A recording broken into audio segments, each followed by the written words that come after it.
เจ้าสบายดีมาพบกับ2นิวสกันเนอร์ตามเคยเนาะสำหรับคลิปนี้ข้าพเจ้าจะมาเว้าเกี่ยวกับฝูงบินรบของกองทัพอากาศลาวหรือว่ากองบัญชาการทหารอากาศลาวซึ่ง FC หลายคนก็อาจจะรู้และติดตามเครื่องบินรบของสากลรุ่นต่างๆเป็นอย่างดีเนาะเชื่อว่า FC ที่ติดตามข้าพเจ้ามาเป็นเวลา 6-7 ปีก็อาจจะรู้หลายอยู่แล้วว่าในโลกเฮานี้มีเครื่องบินรบประเภทใดแน่ที่เด็ดที่สุดและทันสมัยที่สุดและก็รู้ว่าประเทศใดมีรุ่นใดแน่โดยเฉพาะแม่นประเทศใกล้เคียงในกลุ่มสมาชิกอาเซียนเฮาแต่ว่าหลายคนก็อาจจะยังบ่ฮู้ว่ากองทัพอากาศลาวมีฝูงบินใดแน่และมีหยังแน่เด็ดๆฉะนั้นพวกเราจะมาเบิ่งนำกันในคลิปนี้เนาะอิงตามบทสัมภาษณ์ของซอง LA TV สถานีโทรภาพกองทัพประชาชนลาวโดยการสัมภาษณ์ทานพันโทคำแสงศรีสุนามได้ระบุถึง4ฝูงบินของกองทัพอากาศลาวซึ่งจะมีฝูงบินใดแน่นั้นและฝูงบินใดใหม่ล่าสุดเดี๋ยวพวกเรามารับชมนำกันเนาะก่อนอื่นข้าพเจ้าจะขอเสริมความรู้ให้หน่อยนึงเนาะเกี่ยวกับการจัดอันดับการทหารในโลกลาวแมนจัดอยู่ในอันดับที่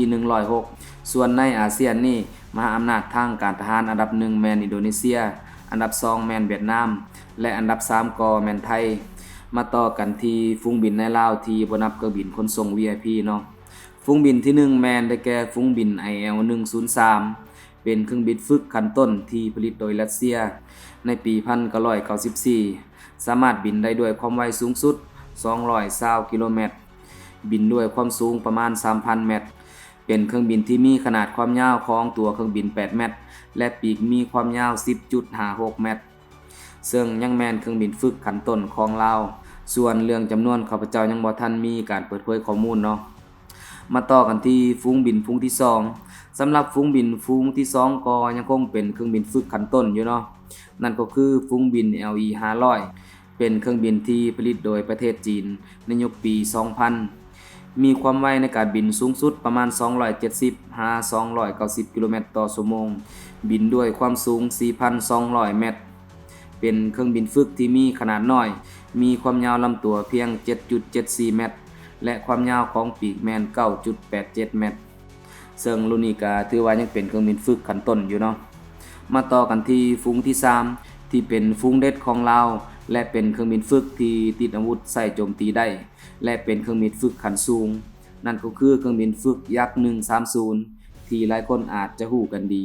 เพราะว่ามีหลายคนได้เคยนำเสนอรวมทั้งข้าพเจ้าก็ได้นำเสนอสมรรถนะประมาณ6ปีก่อนเนาะนอกจากนี้แล้วยักษ์130ยังเคยผ่านการนำใช้ในสนามรบจริงที่ท่านผู้ชมก็อาจเห็นข่าวในพม่าข้าพเจ้าขออธิบายรายแดเนาะเกี่ยวกับเครื่องบินยักษ์130เนื่องจากว่ามันเป็นตัวเด็ดและสามารถใช้โจมตีป้องกันเครื่องบินฝ่ายตรงกันข้ามได้ในระดับหนึ่งยักษ์130เป็นเครื่องบินฝึกโจมตีเบาที่ผลิตโดยรัสเซียซึ่งได้ถูกนำเข้าประจำการครั้งแรกในปี 2010 ที่กองทัพรัสเซียปัจจุบันมี8ประเทศที่นำใส่เครื่องบินฝึกรุ่นนี้แล้วเนาะยักษ์130เป็นเครื่องบินที่บินด้วยความไวสูงถึง 1,060 กิโลเมตรต่อชั่วโมงเพดานบินก็สูงถึง 12,500 เมตรซึ่งบินได้สูงและไวกว่า L39 ของกัมพูชาและของไทยที่หางกอปลดประจำการไปแต่ว่าบินได้ต่ำกว่าที่50ของเครื่องบินฝึกโจมตีเบาของไทยที่บินได้สูงประมาณ 14,600 เมตร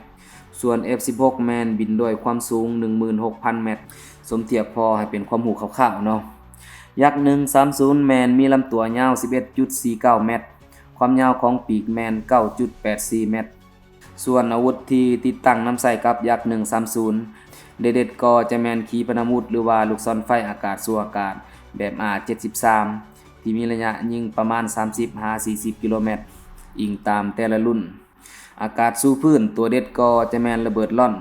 1,100 ปอนด์แบบ KAB 500 KR ที่มีระยะถึง15 กิโลเมตรนอกนั้นก็แมนระเบิดหรือว่าลูกจรวดรุ่นทั่วไปเนาะพร้อมทั้งติดปืนกล2ลำกล้องรวมจุดติดตั้งอาวุธทั้งหมดแมน9จุดและอีกข้อมูลหนึ่งที่พิเศษอีกอันหนึ่งก็คือยักษ์130เป็นสถาปัตยกรรมเปิดที่สามารถโมดิฟายให้ติดตั้งอาวุธฝั่งตะวันตกหรือว่าฝั่งนาโตได้แต่ว่าข้าพเจ้าคิดว่าน่าจะได้ปรับปรุงหลายอย่างพอสมควรเนาะ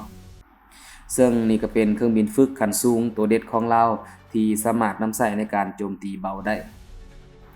มาต่อกันที่ฝูงบินสุดท้ายเนาะ ที่เป็นฟุ้งบินใหม่ล่าสุดของกองทัพอากาศลาว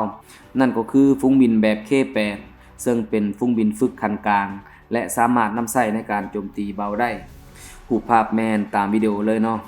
K8 แมนเป็นเครื่องบินที่ร่วมพัฒนาโดยจีนและปากีสถานเป็นเครื่องบินที่ผลิตในปี1990เครื่องบินรุ่นนี้สามารถบินด้วยความไวสูงสุด800กิโลเมตรต่อชั่วโมงถือว่าบินได้ช้ากว่ายักษ์130เนาะแต่ว่ามีเพดานบินสูงถึง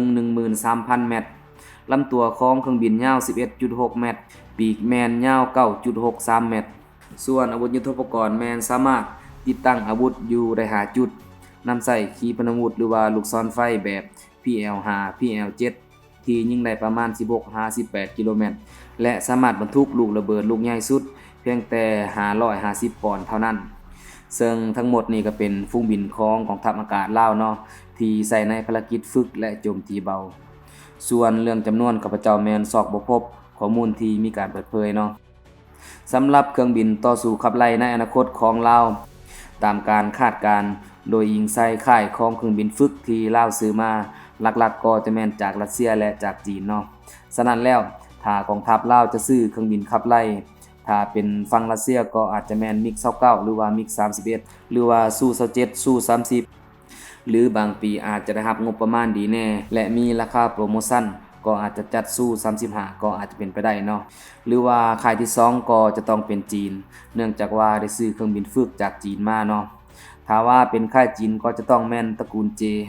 อาจจะเป็น J10A หรือว่า J10B หรือถ้าว่ามีการลดราคาเป็นพิเศษก็อาจจะเป็นเครื่องบินยุค 4.5 อย่าง J10C ก็อาจจะเป็นไปได้เนาะท่านผู้ชมรายงานมาฮอดนี้ข้าพเจ้าขอจบไว้เพียงเท่านี้เนาะอย่าลืมกดติดตามเพื่อรับชมคลิปต่อๆไปขอขอบใจ